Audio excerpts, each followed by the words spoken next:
What up, YouTube? Asian Persuasion here. Here with my boy PJ. What's up? Who just got second place with not Drytron. Nope, Dragon Rulers. Stop it, you didn't play Dragon Rulers. Okay, you caught me. It's a prank. This is my prank his deck profile. Please don't thumbs down the video. Damn, we didn't even fucking set that up. It just happened that way. That's just Dragon Rulers. Yeah, Dragon Rulers. Yeah. Prank. It's a prank though. It's just a prank, man. It's just a prank. Alright, man. Let's go ahead and get into that profile, baby. Let's show off the deck. So the prank kids are pretty cut and standard. For people who don't know, Foolish Burial and Special. Gain 1,000 and Special. Burn 500 and Special. Jesus Christ. And Banish 1, Draw 1 and Special. If you have prank kids placed in your hand, do not add this one because you get right by Droll. I learned that the hard way on DB. Yeah, that's it. These are all. We don't have any more prank kids. So we 12 can't play normal anymore. summons. 12 normal summons. Weird. I played a lot of hand traps. The only reason I actually wanted to play this deck is because I wanted to play a deck that I could go second against. With Drytron, when I go second in the mirror, I can't win, so I don't play hand traps. But this deck could go. This deck could lose die rolls and open hand traps and still be able to play. So I played my 3 Ash. Oh shit, that one's not first dead. Jesus Christ, I would have never seen it. I played 3 Ghost Spell. 3 Veiler, and I guess if you want to, we can do the 3 Impermanence. Yeah, it's all hand traps. If you noticed, these 6 dropped Verte. Verte, Dragoon's a big problem for this deck. And I did out a Dragoon today, but it took all my resources. Everything. Yep, Bell is just a generic good. There's a lot of Tri-Brigade players here, so I thought Bell would be insane. And it's also really good as a top deck because you can still Bell the Revolt, even if you can stop from combo. You can Ash any card in Yu-Gi-Oh! That matters. Not wrong. 12 hand traps in the main, and more in the side. Spoiler alert. Spoiler alert. For the Prank Kid spells, play Prank Kid's Place. This card is insane when you go second. It just allows you to chain block your Prank Kids because of the effect that when you link summon, you can make stuff lower by 5. Hell yeah. And so anytime you go into a board, they just try and use a negate, and I'm like, this is chain link 2, dude. I didn't read that card. Yeah, it lowers by 5. And then when you fusion summon, you can put your fusions on the chain link and then have the fusion gain 500. So it allows you to chain block. Chain blocking is really important. Yeah, my fucking read that card. I was like, it's too late. Also, if you just notice, this is just 3 more Prank Kids, so 15 in the main. Which you still wonder, Jay, like, is it possible to not draw any? Yeah, it's very possible. I did it all day. All fucking day. I don't know how I won.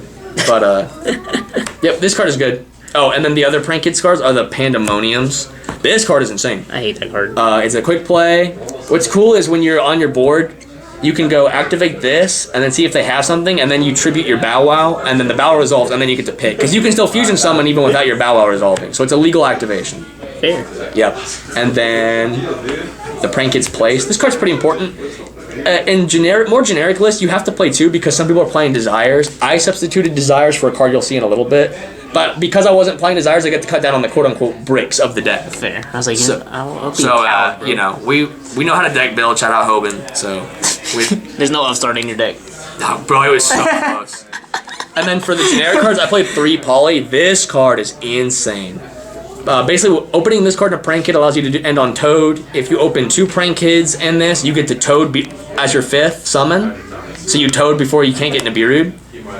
And it's just an extender. And I was playing 2 with the 1 upstart. And then I was like, man, I need to always have Poly. So I decided to cut upstart for Poly. The 3rd one, anyway. And this was the card I substituted originally for Desires. It's Triple Tactics Talents. This card was really, really important today. I stole a Dragoon. I drew 2 cards. I never looked at anybody's hand because my deck's not good enough. So. Jesus. But yeah, it was good. It was good. Everybody tries to Ash the summon. You lose to 1 Ash. No, you don't. This deck plays extenders. You're not losing to 1 hand trap. Don't listen to this. Card should be banned. I drew it once today and it was good. Oh, I drew it twice. I drew it against Johnny and I negated the literal Intis. That's because I was trying to pop it.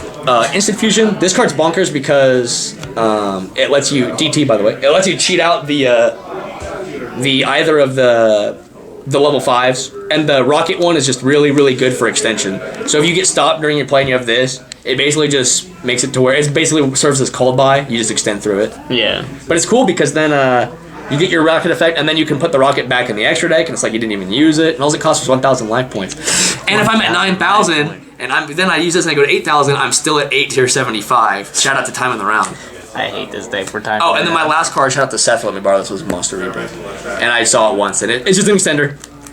Unless you get to, if your thing gets Ash or stopped, you can make this, link into Doodle. Doodle will get you a spell, which is generally like place. And then you just chill on Doodle and hand traps, and sometimes, Poly or Pandemonium if you have it. But that's the main deck. 40 cards. 40 cards, no upstart. No upstart. I was really close. Shout out to these new rain sleeves I got. You can't shout out your dad and not have 39 with upstart. He's right there, bro. Always with me. But that ain't upstart. Yeah, you're right. I play one XYZ in my deck. It's totally awesome for the poly play. It's insane. When you, if I open 2 kids and poly, I always do this as my 5th summon just to play around Nibiru. And it's really good because also when you do the combo, generally you won't end on any of the kids you need for Butler in hand. So you will use your Bow Wow, get Fire and Wind, and then when you use this to negate something, you'll steal their card, and then its effect will add back Dropsy. So you'll have all 3. So this is really good. I stole a Raigeki today and used it against Thomas. That's funny. That's the only XYZ. The fusions, these are the really important cards. Is Rocket Ride, Weather Washer, and Battle Butler. So, Rocket Ride is the extender one. You contribute himself, target 2 in the graveyard, special summon them, they can't attack. But it's cool because you can, it has another effect to when it's summoned, you can make it lose 1,000 and it can attack directly. And normally with attack directly stuff, you can't use it on turn 1, but because it's an also effect, you can poly, go 1, 2 per kids, and then 3 to lower his attack by 1,000.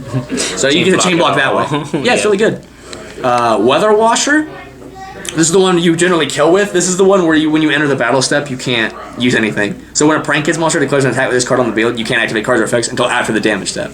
So attack over Shizuku, you can't use Ray, then you just die. Declare an attack, and it's still in the battle step, so declare an attack with Butler, they can't anchor. Unlucky. So yeah, this one's really good. And then Butler is the Raigeki, and it's really cool because it tributes itself for cost, but it's not a hard once per turn. And because of Meow Meow Mew, you said that was so. Because of Meow Meow Mew, you contribute the Meow Meow Mew for cost, and then if they have something to try and negate this on the board, you can chain itself, tribute itself, and they wasted a card, and you still are gonna get the Raigeki effect. Yeah, still. But it's really effective when you go Raigeki once, they try and come back, Raigeki twice. That's the ideal way to use it. Yeah. Shout out to Meow Meow Mew. Here he is, right here. It's my Mamie right there. Cat. The kitty. Meow Meow Moo. Yeah. This is the card that lets the Prank Kid deck play now because before they used to have need all these crazy cards to hit a Link 1. Yeah, the Tribute effect is a hard once per turn, so remember that. But other than that, it's a Link 1. It was cool because it's an Earth, so it was fuel for access code too. It's always nice. Yep. Nightmare Phoenix. Hooked on phonics. Yeah. This is my favorite card in the extra deck though, is Doodle. Shout out to Doodle Bob. Doodle Bob. Its effect on summon is it adds a Pranked spell or trap card from your deck to your hand. And generally you want to use this as Chainlink 2 and the monster as Chainlink 1. So that even if this gets negated, generally that second card is Wind. And so if this gets negated and you need Pandemonium, you have to sacrifice the Pranks, but you get to dump the Pandemonium. And you still get the summon. Obviously don't tribute this because it's negated. Link it into another one and then tribute itself. Because those both effects are hard ones per turn. Yeah. But this is really good. I really like it. It allows you to grind too. Like, you just summon this, then you distribute it and add 2 back, and then you have like your poly plays, your Pandemonium plays all ready to go. And then adding place is nice too. Hell yeah. I really like that one. Bow Wow, yo yippee yay. I don't know what's going on, man. But this is the one where a monster at points 2 gains 1,000. And during your opponent's turn only, by the way, you contribute this and target 2 Prank Kids in your graveyard and add them back to your hand. So you generally do this, you add back Fire Wind, they activate anything, you toad it, then you have Water, and then you play. Yeah, this card's good. It's the card you end on turn 1 with. So it's at this and Toad, or just this and Pandemonium. But it's good. Nightmare Unicorn for link climbing. Access code, shout out to Caleb for letting me borrow that. I used it to Outer Dragoon today. 53 is bigger than 4. Not wrong. And then my final card was Rip Roaring Roaster. This is for if I played Ernest. Jesus Christ. It must be link summoned. It has a quick effect to tribute itself and destroy all spells and traps your opponent controls. So again, you can use its effect with the Meow Meow Mew. And then they're like, oh man, okay, set, and you just use it again. Yeah. And then this card's effect is crazy. If it gets, so I forgot to mention with Battle Butler, if it gets sent to the graveyard, you can reborn any non-fusion in your graveyard, including Toad. With this card, if this card gets sent to the graveyard, you can target any card in your graveyard and add it to your hand. Any card. Imperial Order, Called By, it doesn't matter. Don't say that shit. Yeah. But that's what it's used for. Bro. Yeah. And it's 3k attack. It's kind of nice. But it's good. I just about bent it in half. Pretty much did. Shut up. And then that's it for the extra. It's 15 cards. It's pretty standard. Some people don't play this. I just do. Because if I played against LK, I would have needed it. Because playing Eldritch. Oh, yeah. Shout out to Johnny. This is the Pankratopo you gave me. I saw it against you. Yeah, I know, right? Like, that's my Pankratopo. Yeah, it's just good going second card. Always sided in. Lancias for all. There are so many Tri-Brigade players here. There's Infernoid players here now. There's Blizzard players always. So yeah, I just played Lancia because it was a card that would basically win me the game if I saw it in those matchups. It's really, really good. Also, there was a time today where during standby phase, somebody cosmic targeted my Pandemonium and I chained Lancia, so it just fizzles. That guy's pissed. Unlucky. Another card. This is for every deck was Skullmeister. This was almost Gamma and Driver, but I decided not to play it. Because I want cards that I can draw in the mid-game and still use. This is for Drytron, Tri-Brigade, Prank Kid Mirror, anything that happens, I just want to be able to Skullmeister. Ray in the grave, you know.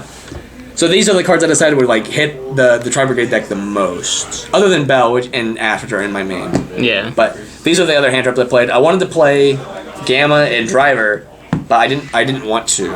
I decided to take them out for those. Back row removal, 3 Cosmic. Because I lose to Floodgates, actually. Weird. And then, other than those, there's Heartbeast Feather Duster for clearing back row. Mind Control is a generic going second card. And then my Egyptian God cards, I didn't see any of these cards today, by the way, is Imperial Order for Ernest. And everybody's like, don't you need to... always Ernest good? Because he's a problem. Jesus Christ. Everyone's like, you know, what about your fusion spells? Well, they activate a spell, you chain this Imperial Order like this, you go like that, and then you take the Pandemonium, and you flip it over like that, and then chain links resolves backwards. Jesus Christ. So I didn't draw this today, but I have been doing that on DB lately, is I just chain it, and they get the fusion out, and then their spell gets negated. So that was really good. And then there is Skill Drain and Red Reboot. And again, people are like, don't you need to activate your effect? I'm like, I'm pretty sure my cards tribute themselves as cost. Weird. And plus, like, if just ending on Battle Butler and Skill Drain, like, they have to summon something bigger than 3k without an effect out it. Generally, they can't do it. Generally not. And then Reboot, like I said, for back row. This was like my 15th card. Oh, so Driver had to go out for this. Fair enough. Any shoutouts you got, brother? Shout outs to Caleb for letting me borrow access code. Johnny for letting borrow tactic talents. Thanks for broken. Shout out to Pack for introducing people to the Prank Kid deck. It's actually a really, really fun deck. Deck's really cool. And there's a lot of stuff you can do with it. And shout out to the Burrow for giving us a place to play. We always appreciate it. Oh, yeah. And I think that's about it. Not to James Sled. Oh, yeah. Shout out to James Lloyd Sled III. I actually creamed him on DB the other day. Oh, God. But, yeah, I really recommend people, like, try. First off, in October, are they really going to hit? Are you going to hit this deck? I hope they do. Drytron and Tri-Brigade are going to get hit, so I think this deck might even be increase in popularity. I think it's just a really cool deck. Everybody should at least try it, at least on DB, at least. Yeah, no more Drytron for you. Yeah, no more Drytron. I got bored. Let it be known in the last that deck's too broken. In the last 5 weeks or 6 weeks at locals, my record is 24-2. I have not gotten first place once. I have gotten down paired every time I finish undefeated. I've had worse tiebreakers every time I'm undefeated, and the times that I have the one loss, I obviously can't get first. It be like that, bro. So 6 weeks, 26 matches, 24-2, including the 4-0 today with this, because it might say second in the title, but I did go undefeated today. Yeah, we just don't play the 5th round because it's too Nope, long. we don't have enough time. Nope. All right, man. Well, Yep. Congratulations, get a second. Thanks for the deck profile, bro. Yep.